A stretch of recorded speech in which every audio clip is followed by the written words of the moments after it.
A paz do Senhor, mais uma vez aqui o irmão Tiago, trazendo agora o último tópico da nossa primeira lição, que tem por título Quando as heresias ameaçam a unidade da igreja. Falamos nos dois tópicos anteriores sobre os lobos vorazes, sobre a definição de apologética, o tipo de defesa que Pedro estava se referindo, por que devemos combater as heresias. Agora aqui nós vamos saber literalmente o que são heresias. Aqui nós temos 3 subtópicos que vamos falar rapidamente aqui sobre seitas e heresias, o seu vocábulo, as heresias ou hairés no Novo Testamento e as heresias de perdição, que Pedro vai falar. Amém? Então, seitas e heresias, primeiro subtópico do tópico 3. A palavra hairés no Novo Testamento grego, no original, traduzido como seita e heresias. É verdade que o cristianismo foi também chamado de seita, mas por não cristãos, pessoas que não conheciam as verdades do Evangelho de Cristo e se opunham a ele. A palavra seita é usada para designar as religiões heterodoxas. Olha aí, seita está aqui, são as religiões heterodoxas. É um termo já desgastado, que traz a si ou em si, muitas vezes, um tom pejorativo. Por isso devemos saber quando aplicá-lo. O pastor tem todo esse cuidado aqui, o nosso escritor Ezequiel Soares, e pastor também, ele tem o cuidado aqui de nós não usarmos esse termo de forma pejorativa, porque nós podemos combater as heresias, combatemos as seitas, mas temos que fazer isso com mansidão, com respeito. É o que Pedro vai dizer e foi falado basicamente no vídeo anterior. Porém, a verdade ela sempre tem que ser exposta, doa a quem doer, certo? Isso não quer dizer que nós devamos omitir a palavra por causa de outros segmentos que não se coadunam com a palavra de Deus. Amém? Mas aqui ele vai dizer que esse termo seita é designado para grupos religiosos que não têm uma crença correta acerca da palavra de Deus, acerca da pessoa de Deus, da trindade, da divindade, da humanidade de Cristo, da divindade de Cristo, da igreja, do mundo, dos seres humanos, da volta do Senhor, de sua morte e ressurreição. São basicamente esses pontos. E tem segmentos religiosos que não têm o conhecimento correto ou não passam o ensinamento correto acerca desses pontos cruciais da nossa fé cristã bíblica. Então, seitas são esses movimentos ou são religiões heterodoxas. A palavra heterodoxa, no seu original, na sua etimologia, melhor assim dizendo, são crenças equivocadas, crenças errôneas, que é o contrário de ortodoxia, que é a crença correta, e também ortopraxia, que é a prática correta dessa crença.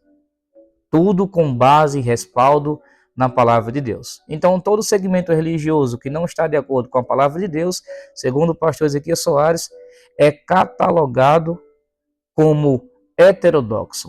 Amém? Aí aqui, haireses, que já é no sentido do argumento, no sentido do ensino, são as heresias. Esse vocábulo aparece com um sentido de partido, espírito sectário, e nem sempre representa uma ruptura com um sistema convencional de uma determinada comunidade. Os saduceus e os fariseus eram seitas que formavam facções dentro do próprio judaísmo. A versão bíblica Nova Almeida atualizada traduz por partido.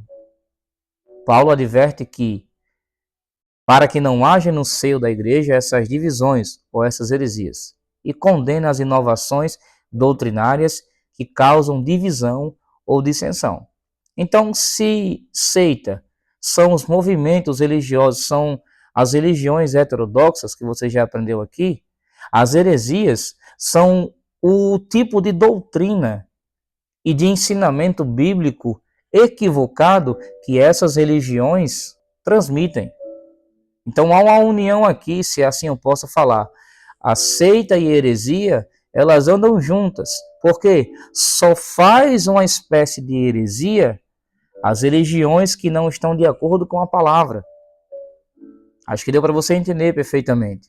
Então Paulo, ele condenou em todo o tempo que ele pregou a palavra, em todo o tempo que formou as igrejas, em muitas delas, principalmente na carta aos Gálatas, que foi falado num capítulo, ou melhor, no vídeo anterior, que Paulo condena as práticas judaizantes dos Gálatas.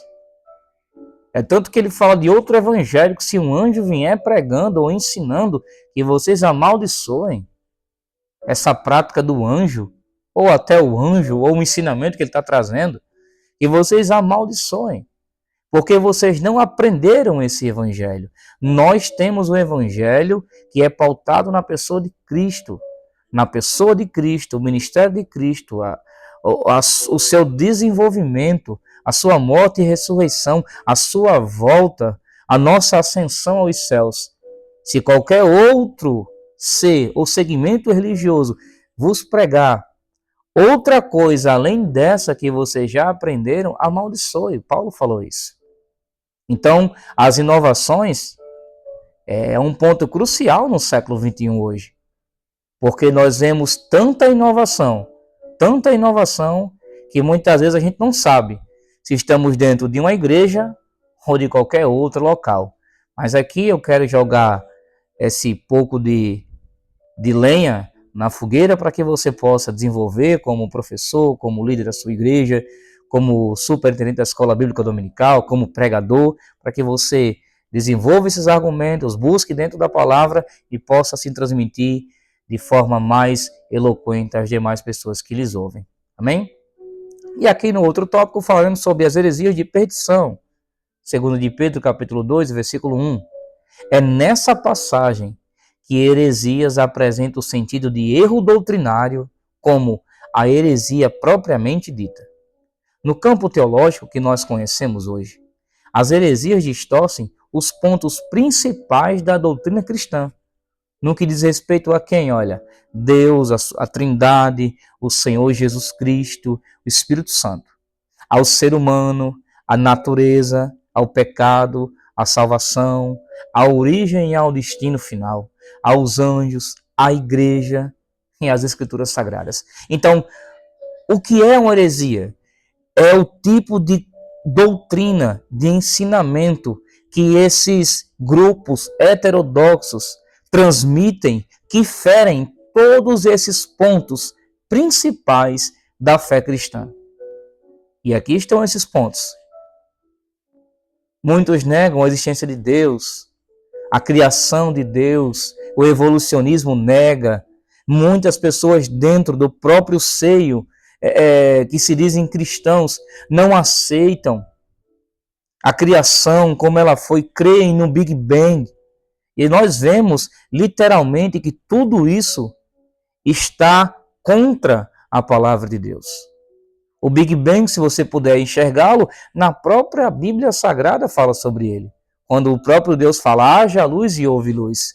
É o Fiat Lux, onde muitos cientistas, historiadores, falando sobre essa questão, vai dizer que houve aquela explosão. Sim, quando tudo estava em trevas, houve aquele bombardeio da iluminação no haja luz de Deus. Então, tem muita coisa sobre o ser humano, o homem ele é uma alma vivente, o homem ele só tem corpo e espírito, o homem não tem alma. Muitas religiões pregam isso, que o homem ele não tem alma, ele só tem espírito e corpo, sendo assim dicótomo. Mas nós somos tricótomos, porque a Bíblia fala na santificação que Paulo diz aos irmãos tessalonicenses, na primeira carta, no capítulo 5, que o quê? Ele explica bem assim, que Deus santifique todo o vosso espírito, toda a vossa alma e todo o vosso corpo. Então nós somos tripartidos. Mas aí, em relação ao homem, é só um ponto para que você possa entender que pessoas pregam isso. Talvez você que vai assistir esse vídeo aqui possa fazer parte de um segmento religioso onde eles não aceitam que o homem tem uma alma, e sim um fôlego de vida e um boneco de cera, uma massa cinzenta. Olha aí que interessante, não é? Sobre a questão do pecado, tem muitos segmentos religiosos que pregam que o homem ele pecou, mas não há possibilidade de se reconciliar com Deus, ou quando ele se reconciliou com Deus, não há mais nenhuma forma desse homem perder essa reconciliação ou essa salvação. É aquela frase de salvo uma vez, salvo para sempre.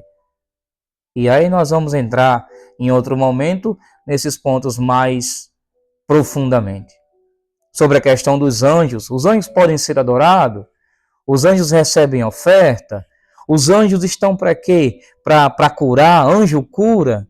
Então, olha que interessante. Já escutei em várias igrejas, em vários vídeos que nós vemos aí nas redes sociais, onde as pessoas chamam o anjo da cura, onde as pessoas chamam Miguel para o Brasil. Por isso que tem que conhecer um pouco de angelologia. Então, tudo isso são pontos cruciais que ferem a própria palavra de Deus, formando assim heresias. E as heresias de perdição são quando elas estão ferindo os pontos cruciais, como o da salvação também, como o ponto de você não crer na divindade de Cristo. Na própria igreja, onde João escreve as suas cartas, os irmãos lá estavam em dúvidas porque chegava alguém pregando que Cristo não morreu por nossos pecados. Outro segmento religioso fala que para que nós herdamos a salvação, a gente tem que passar pelo purgatório. Olha quanta situação equivocada. Então, irmãos, está aqui uma breve explanação da primeira lição. E nos próximos vídeos eu vou estar mencionando aqui sobre a segunda lição, que somos cristãos. Tá certo? Para encerrar aqui a nossa sinopse, 3 vai dizer bem assim: o apóstolo Paulo adverte acerca das divisões no seio da igreja e condena as inovações doutrinárias que causam dissensões. Então temos que ter muito cuidado com aquilo que está sendo pregado no nosso meio, que está sendo ensinado no nosso meio. Pessoas pregam de forma equivocada por muitas vezes não ter o conhecimento, por muitas vezes não ter se posicionado para estudar, mas outras estudam para distorcer o pensamento e a doutrina bíblica. Então nós temos que estar preparados para defender o Evangelho de Cristo, seja interna ou externamente. Fique com Deus, Deus possa te abençoar, muito obrigado e a paz do Senhor.